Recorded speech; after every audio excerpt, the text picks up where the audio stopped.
O projeto da dosimetria, como falamos aqui agora há pouco, aprovado pelo Legislativo e vetado pelo presidente Lula, volta ao debate em Brasília com a retomada dos trabalhos no Congresso. De Brasília, Rani Veloso. Após o fim do recesso parlamentar, deputados e senadores devem retomar os trabalhos no Congresso Nacional na semana que vem com uma pauta sensível no radar: a análise do veto presidencial ao projeto de lei da dosimetria. O texto, aprovado pelo Legislativo, altera critérios usados pelos juízes na fixação das penas, especialmente na primeira fase da dosimetria, limitando a margem de interpretação do magistrado. O projeto, no entanto, foi vetado pelo presidente Lula no dia 8 de janeiro deste ano, sob o argumento de que a proposta poderia comprometer a autonomia do judiciário e a individualização da pena. Com a volta das atividades no Congresso, os líderes partidários já articulam a inclusão do veto nas próximas sessões. A expectativa é de um embate entre os parlamentares que defendem a redução das penas aos condenados pela trama golpista e o governo, que tenta manter o veto por considerar um tema sensível do ponto de vista político e constitucional. Para que o veto seja derrubado, é necessário o voto da maioria absoluta dos deputados e senadores em sessão conjunta do Congresso Nacional. Caso contrário, o veto é mantido. Nos bastidores, a avaliação é de que o tema deve mobilizar tanto a base governista quanto a oposição, já que envolve discussões sobre a política criminal, combate à impunidade e separação dos poderes. Embora haja pressão da oposição para que a análise do veto ocorra ainda em fevereiro, não tem data definida. Mas a retomada do calendário legislativo coloca o assunto novamente no centro do debate político em Brasília. Ô Acácio, é quase certo, né, que o Congresso vai derrubar esse veto do presidente Lula. Claro que tudo depende da condição política, mas as lideranças principalmente já dão essa indicação. Agora, quando o veto do presidente Lula é derrubado, numa matéria sensível como essa, a gente já discutiu isso outras vezes, mas eu pergunto para você, isso pode parar no Supremo? Pode parar no Supremo Tribunal Federal, mas é importante nós lembrarmos duas coisas. Primeiro, o PL da dosimetria foi construído a partir do Centrão.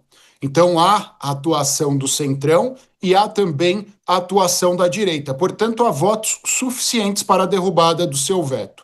Independentemente disso, a gente vive um momento de polarização e o principal efeito da polarização em termos de Congresso Nacional foi o aumento da judicialização dos temas políticos. As pessoas criticam tanto o Supremo e o Judiciário, mas é importante elas lembrarem que o Judiciário é inamovível. Significa que, a rigor, é necessário que alguém provoque o Judiciário para que tenha início uma ação. E muito provavelmente um partido político que tenha representação no Congresso Nacional, ligado à esquerda, neste caso, porque também existem provocações da direita, mas neste caso da esquerda, vai provocar, através de uma ADIM, para que o Supremo se manifeste. Mas eu disse há pouco, vale reiterar, o PL da dosimetria foi construído, pelo menos é o que se diz, com a participação informal do Supremo.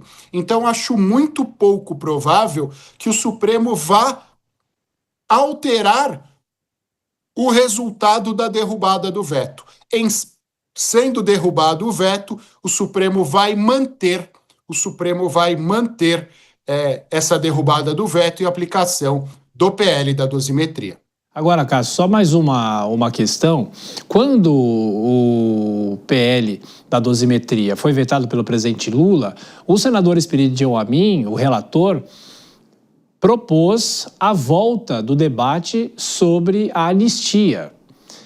De uma certa maneira, é algo que não ganhou força no Congresso Nacional, até com reações não só do presidente da Câmara, mas também com o presidente do Senado. De uma certa maneira, esse debate pode voltar à tona também, ou não há chance, na sua visão, de termos uma discussão de novo sobre a anistia no Congresso, e ano eleitoral ainda, ano em que a política está mais aflorada, não é? Não há chance, exatamente pelo que você disse. Foi o Centrão o grande responsável pelo PL da dosimetria. E o Centrão já acompanhou todas as pesquisas que dizem que a maioria da população é contra a PEC da anistia. Então o Centrão já fez a sua parte. O Centrão não vai colocar o dedo mais fundo nesta ferida, porque a sua parte já foi feita e o resultado em termos práticos é quase igual. Juridicamente, a PEC da anistia, ela traria o mesmo efeito prático que o PL da dosimetria. A grande maioria dos condenados do 8 de janeiro seriam postos em liberdade. Ponto. Então não tem por que o Centrão entrar nessa aventura contra uma pesquisa e contra a vontade popular num ano eleitoral.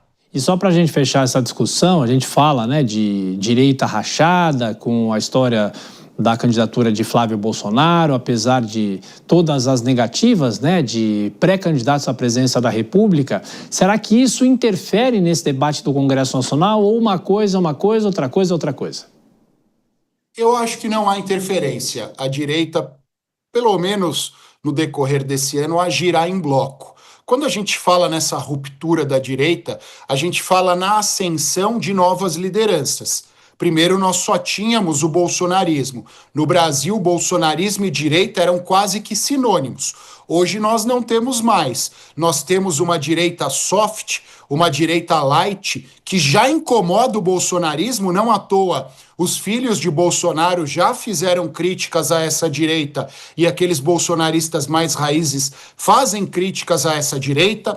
Nós temos a ascensão de Tarcísio de Freitas, nós temos a ascensão de Nicolas Ferreira, que foi tão criticado pelos filhos de Bolsonaro e agora com este ato assume um pedaço do bolsonarismo para si, ou se não assume um pedaço, pelo menos terá que ser chamado a sentar à mesa. Então nós temos a ascensão de novas lideranças. Eu não sei se há uma ruptura neste momento, no sentido de nós termos mais de uma candidatura, mas a formação do Congresso em 2027 nos mostrará que nós teremos essa fragmentação e várias direitas sentando à mesa. E eu digo a você, a partir da aposentadoria de Lula, não sei se em 26 ou em 30, o mesmo fenômeno acontecerá com a esquerda, mas acontecerá de uma forma mais nevrálgica. E por quê?